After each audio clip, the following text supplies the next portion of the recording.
1 year later, after the reimagining of what a Galaxy S series Ultra device is meant to be, with the reincarnation of the Galaxy Note, the Galaxy S23 Ultra is finally here, and with this first look of the device, this might just be the best Galaxy Note ever made. Hi, Ben from Sam Mobile. If you enjoy new and exclusive videos like this, then be sure to like, subscribe, and turn the notifications so you don't miss any new videos on YouTube with Sam Mobile TV. Here is our very quick hands-on and first look of the Galaxy S23 Ultra.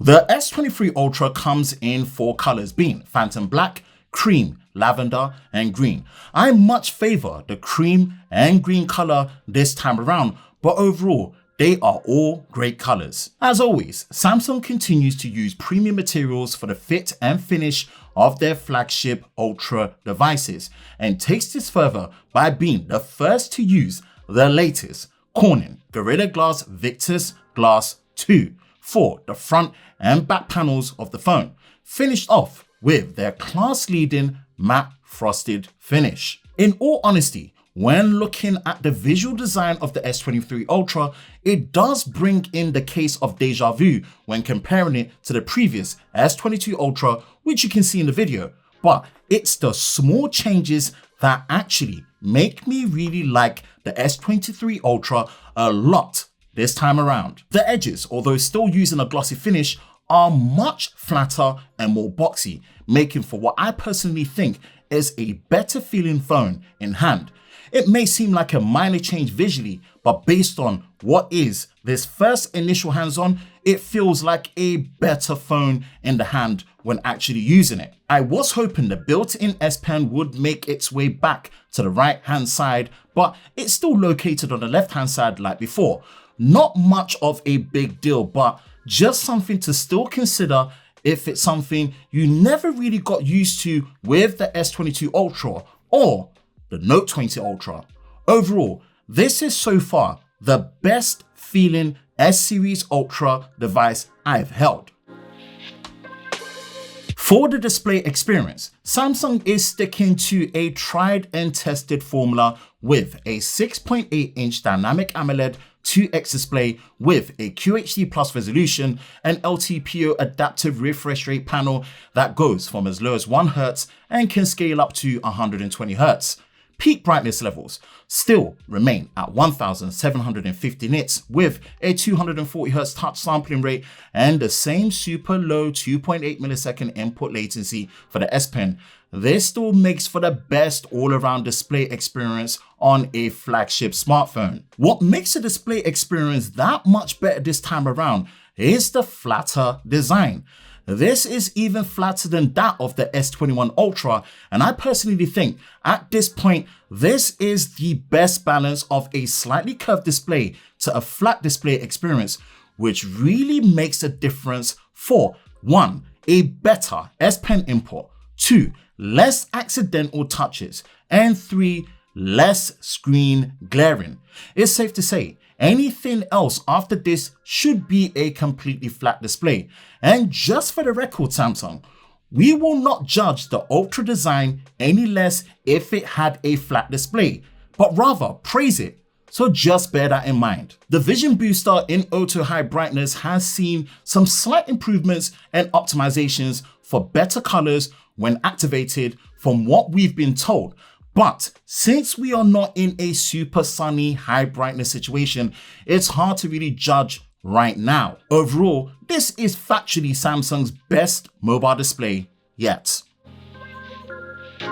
For the specs and performance, if you happen to be in a region like myself who has always been dealt with the Exynos variant of the S series year on year, then it's finally time to rejoice, because just like on their foldable flagships, it's an all Snapdragon party and experience for everyone. The S23 Ultra is powered by the Snapdragon 8 Gen 2 mobile platform built for Galaxy, with a base of 8GB of LPDDR5X RAM and 256GB of UFS 4.0 storage. As you've heard by the name, this isn't the standard 8 Gen 2, but a slightly tweaked and especially optimized version of the system on a chip SoC that is set to bring better performance across the board without a sacrifice to the efficiency from what we've been told. Further testing will definitely be needed to really see if that is the case, but regardless, I am so pleased to finally see Snapdragon being the main chipset to drive all Galaxy S23 series devices in all regions for a more consistent experience with the camera, CPU, graphics, and power draw efficiency. We can also be happy that the 128GB storage is no longer a thing when it comes to the S23 Ultra, as it does start with 8GB of RAM and 256GB of storage, then moves up to 12GB of RAM and 256GB of storage, 12GB of RAM and 512GB of storage, and a massive 12GB of RAM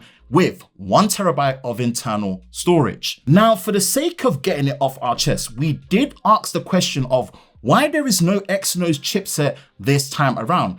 And the simple answer given was that there was no Exynos model announced this time around, which should have been the Exynos 2300 beforehand, like what they usually would do. The focus this time around was testing the best chipset in partnership with Qualcomm to offer the best flagship experience for S-series Galaxy users.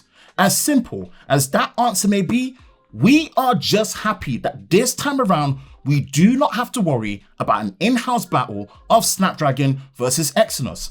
Well done finally, Samsung. Let's continue this going forward.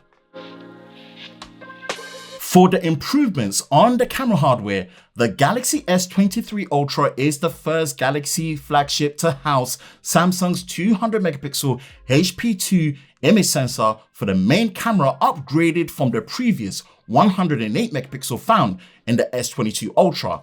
On principle, the 12MP ultra wide, 10MP 3x zoom, and 10MP 10x zoom look to be very similar in their function, but there have been some tweaks and optimizations made. We now have a new 12MP selfie camera, which at first sounds like a downgrade from the 40MP selfie, that of the S22 Ultra, but just bear in mind that 40MP selfie was really binning down to take 10MP images. So this new larger sensor and 12MP selfie camera on the S23 Ultra looks to be a solid upgrade, all things considered, with testing needed to verify. We've been told the 12MP ultra wide with autofocus, which shoots close macro shots, now has an improved closer minimum focus and distance.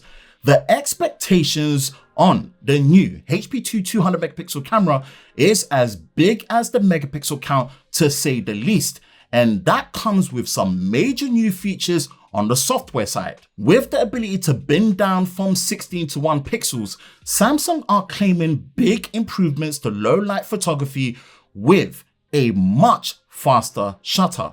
There is now an 8K 30 frames per second video shooting mode with a massive reduction in crop, resulting in finally having a wider field of view.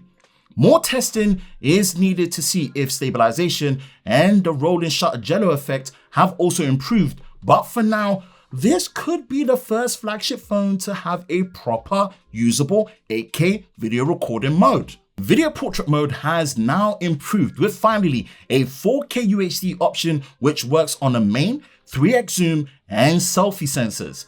There's still no option to change the blur after you finish recording, but with the option of 4K UHD and Samsung's class-leading edge detection, this is an improvement I've been personally waiting for since the S21 Ultra. Samsung Super Steady mode also sees an upgrade, with now the ability to record in QHD 1440p in both 30 and 60 frames a second. The improvements to low light photography doesn't stop there, as we finally see for the first time a dedicated astrophotography mode, which will and can allow you to do long exposures when the phone is placed on a tripod to take photos of the night sky. Of course, you can unbin the 200MP sensor to shoot 200MP JPEG images and shoot 50MP JPEG images as well. But the best part is now you have the ability to shoot 50MP RAW files from the camera thanks to the Expert RAW app, which although still needs to be installed,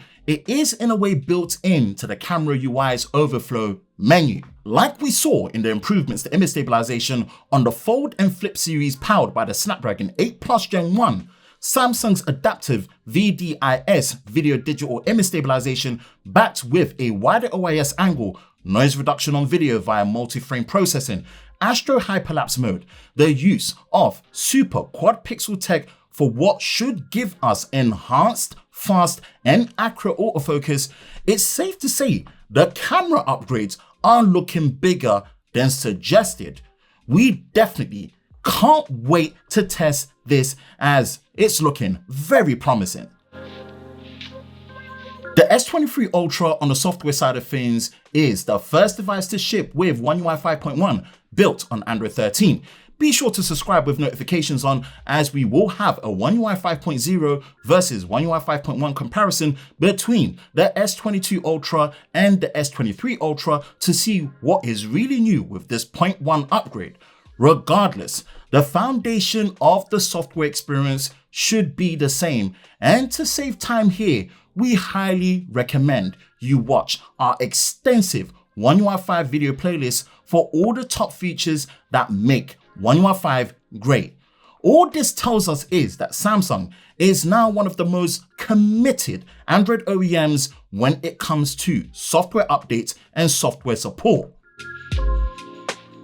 In terms of the battery and charging experience, the S23 Ultra is packing a 5000 mAh battery with support for 45-watt super fast wired charging, 15-watt wireless charging, and wireless power share.